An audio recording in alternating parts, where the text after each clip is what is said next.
also lived with her mother, Madame Louise Monnier, and it is reported that Blanche never really got along very well with her mother in her teenage years, and that she attributed some of that to the bouts of anorexia that she suffered throughout her teenage years. The third member of the Monnier family was Blanche's brother, Marcel Monnier. At the age of 25, Blanche had grown into a stunning young woman, and she actually was attracting many suitors, and at this point her mother was quite keen for Blanche to find an appropriate husband to be. Others described Blanche at the time as being a joyous and playful woman with a wealth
was so difficult to even be in that room because there was just a putrid, rotten smell, and that was kind of assaulting their senses. They couldn't see anything, but they knew something was in there. The police then proceeded to try to open the window to let some light and some air in.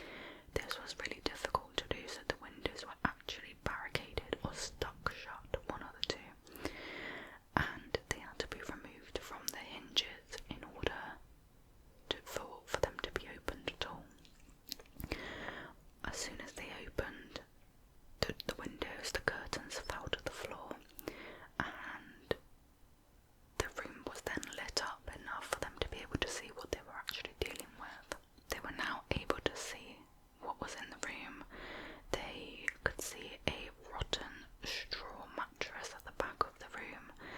There was the word liberty or freedom scrawled onto the walls.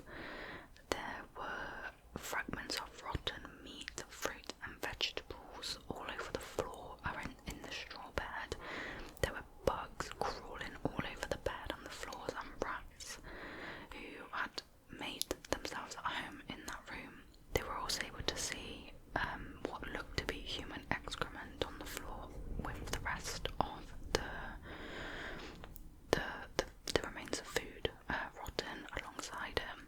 It's at this point that they saw movement, and under a filthy blanket on the rotten mattress they discovered Blanche. She was still alive, however she was completely naked, absolutely terrified of what they thought to be was the light and of strangers approaching her, and she weighed just 55 pounds, so she was completely emaciated.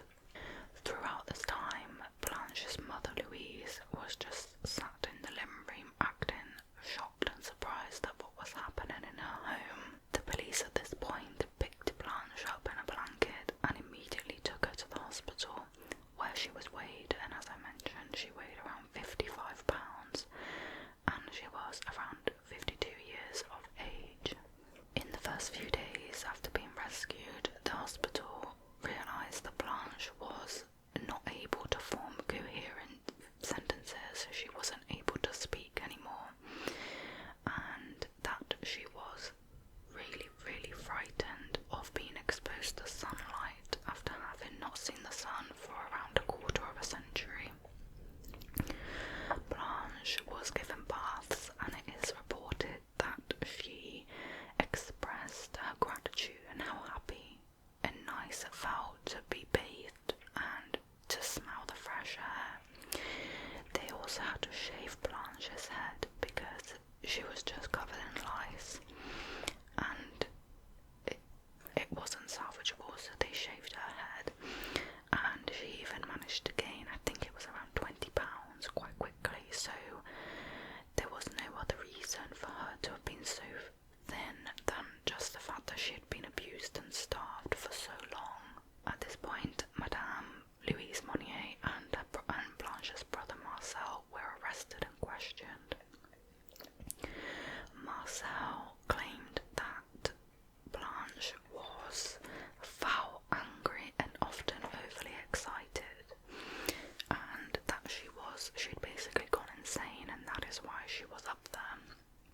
Keep in mind that at this point in France, it was a standard practice for families to lock away any family members who had succumbed to mental health issues, or as they put it was normal practice for them to lock up insane relatives. So this is from an article that I read in their words, so not my words. I would never use those words. So yeah, Marcel claimed that she was foul and angry and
is also